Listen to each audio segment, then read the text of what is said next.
There's the kind of wisdom fathers have. And there's the kind of wisdom my father has.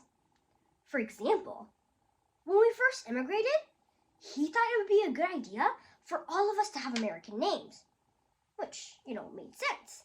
But my dad chose Ming, even though it's not his name. It's like another Chinese name. Another example, one day he brought a monogram belt, and he was so excited. It had this big shiny A on it, even though our name is Lee. And I was like, Dad, why A? And he said, oh, because A is for ace. This testimonial traces the journey that a Chinese-American girl goes through, initially thinking her dad was crazy, until eventually perceiving a subtle method to his madness. It's often said that we don't appreciate things until they're gone, or that you can't gain perspective on something if you're too close.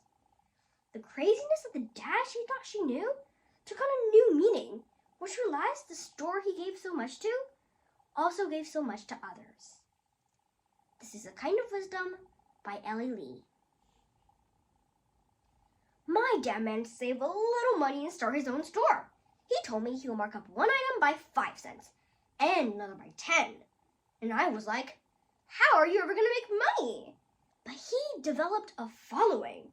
Because for the first time, I think working families had a place where they could buy affordable, healthy groceries.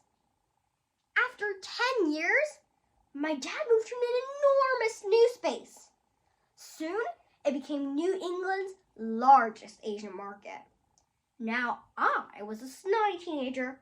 I said, you may be successful, but you are still nuts. One day, something got out of hand, and a fire broke out. But it was fine.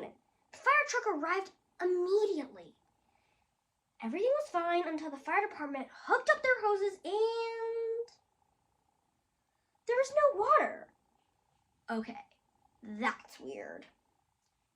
It turns out the owner turned off the water pressure, but they forgot to turn the pressure back up.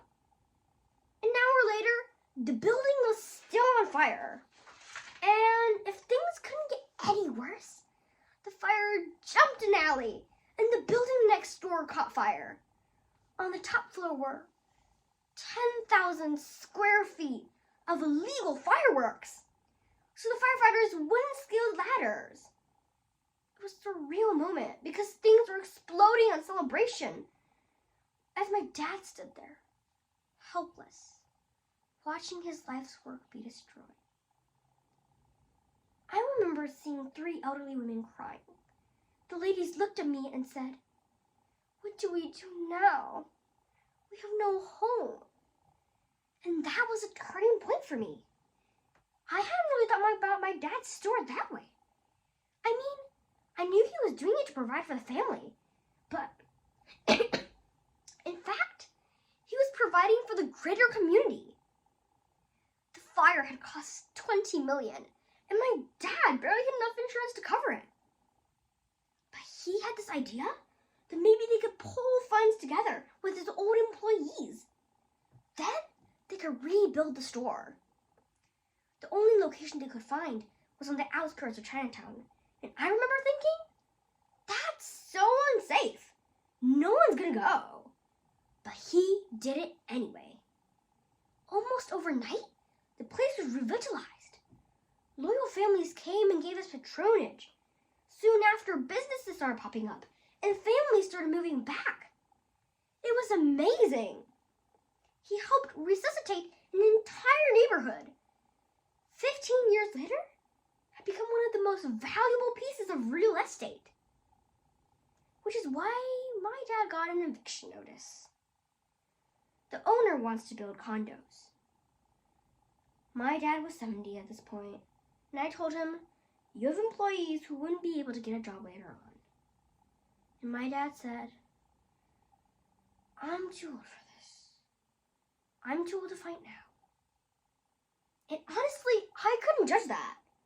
I understood, but shockingly, at that moment, I decided that I wasn't too old to fight.